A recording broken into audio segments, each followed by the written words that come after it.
што сакаме да потенцираме е дека динамиката на промена на пан-евромед преференцијалните правила за потекло е до 2014 година и тоа јасно сакаме да го дадеме на дознание на нашата бизнис заедница, членки на комората. Значи, до 2014 година да се заврши ревизијата, а од 1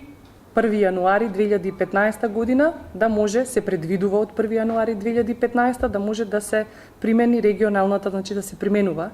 регионалната конвенција за пан-евромедитерански преференцијални правила за потекло. Првенствено ќе ги нотирам работите кои што се значајни за бизнис заедницата, првенствено, како што напоменав неколку пати, транспарентноста и информираноста на бизнис секторот, понатака јасната стратегија во однос на индустрискиот и регионалниот развој. Што ова значи? Значи дека менувањето на правилата на потекло во смисла на нивната либерализација може да има директно влијание за поттикнување од една страна, меѓутоа од друга страна и за згаснување на одредени индустрии или некои нивни производни фази. Со ова јасно ќе се знае каква ќе биде и натамошната стратегија. Со предлозите за изменување на правилата треба да се внимава особено во секторот земјоделие и преработки со цел од производители да не станеме само потрошувачи. Во овој транзиционен период од 2 години, значи покрај измената на договорите за слободна трговија, во делот на правилата за потекло, че истовремено ќе се вршат и измени на правилата за потекло според ПЕМ конвенцијата, значи договорните страни кои што досега ја подпишале и ратификувале конвенцијата, кои што влезена во силата, учествуваат во работата на мешовитиот комитет, кој што ќе ги донесе потребните одлуки за измена на правилата за потекло, односно за измена на анексите од ПЕМ конвенцијата. Договорни страни на конвенцијата се Европската унија, значи земјите од Европска унија, Фарските острови, земјите на ЕФТА, југоисточно-медитеранските партнери, учесници во Барселонскиот процес, Алжир, Египет, Израел, Јордан, Либан, Мароко, појасот Газа, Сирија, Тунис и Турција и земјите од Западен Балкан, каде што сме ние, Албанија, Босна и Херцеговина, Хрватска, Србија и Косово, согласно резолуцијата 1244 на Обединетите нации. Освен во Република Македонија,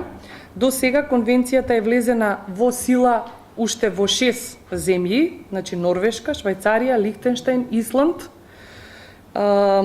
односно овие земји од членки на ЕФТА, Европската унија, Хрватска, Албанија и Црна Гора. Во процес на ратификација е во Јордан, Турција, Мароко, Алжир и Фарските острови, додека во останатите земји е подпишана, меѓутоа процесот на ратификација не е отпочнат. Сето она што е произведено во овие договорни страни автоматски добива статус за потекло, се третира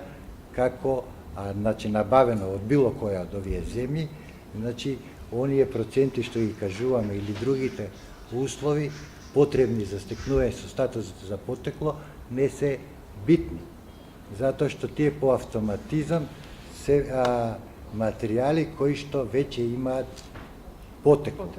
Збориме за увоз на суровини од други пазари, од други земји, значи вон овие 23 земји. Значи увоз на материјали за текстил од Кина или од некои други земји, од Русија, кој што значи не е опфатена со оваа пан-евромед кумулација, значи збориме за увозни суровини од такви земји.